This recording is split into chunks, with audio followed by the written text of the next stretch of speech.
Pode parecer que você caiu no vídeo errado, mas não caiu não. Fica aqui comigo que você vai entender.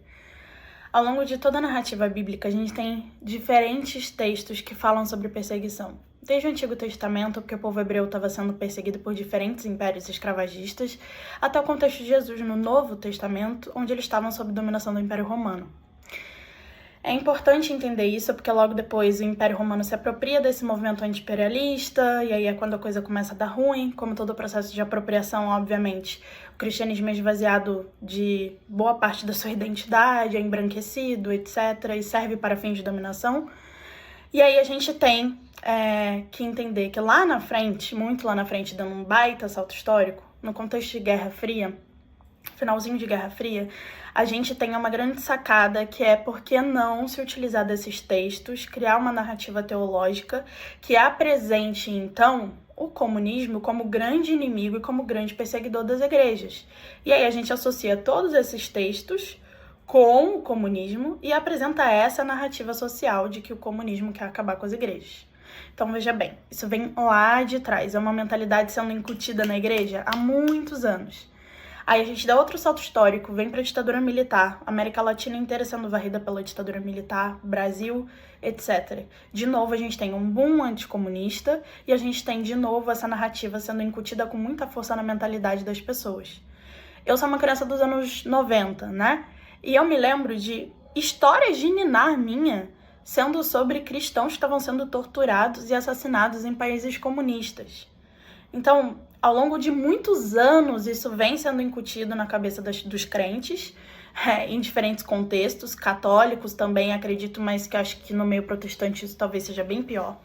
Então, não é de agora, é uma coisa que vem sendo construída há muito tempo. E aí, por que eu tô falando isso? Porque eu quero que você tenha peninha e dó de grandes lideranças fundamentalistas e entenda que eles só estão sendo reativos? Não, não quero não. Mas eu quero que a gente entenda o que e quem, de fato, tá em disputa aqui. Porque, na verdade, tudo que esses grandes nomes fundamentalistas querem é ter mais motivo para falar da gente, para nos apresentar como persecutórios com relação à igreja. A gente precisa entender que quem está em disputa aqui é o povo. A gente precisa lembrar, por exemplo, que hoje a religião que mais concentra pessoas negras no Brasil, numericamente, é a Igreja Evangélica Pentecostal. A gente precisa entender que a gente está falando sobre classe trabalhadora. Então, quando a gente, tomado pelo ódio do projeto de poder dessas grandes lideranças, que é para ter ódio mesmo, é muito nefasto, mas quando a gente é tomado e se deixa cegar por esse ódio, essas grandes lideranças, e a gente cai na provocação e a gente começa a construir vários e diferentes memes e falas públicas que ridicularizam a fé dessas pessoas, o que a gente está fazendo, na verdade, é dar mais instrumento na mão dessas grandes lideranças que têm esse projeto de poder, para que eles virem para essas comunidades que estão lotadas de gente que é classe trabalhadora, que é pobre, que é negra, que é periférica, e fale: tá vendo como o comunismo só quer acabar com as igrejas? Tá vendo como essa gente não gosta da gente?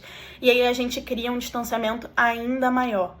A gente não pode cair nessa provocação. O nosso ódio desse grande projeto de poder, dessa gente sacana, dessa gente do mal, ele precisa, na verdade, cair num lugar que nos influencie e nos faça vibrar numa posição que seja estratégica para a gente conseguir se comunicar de maneira assertiva com quem de fato está em disputa, que é o povo.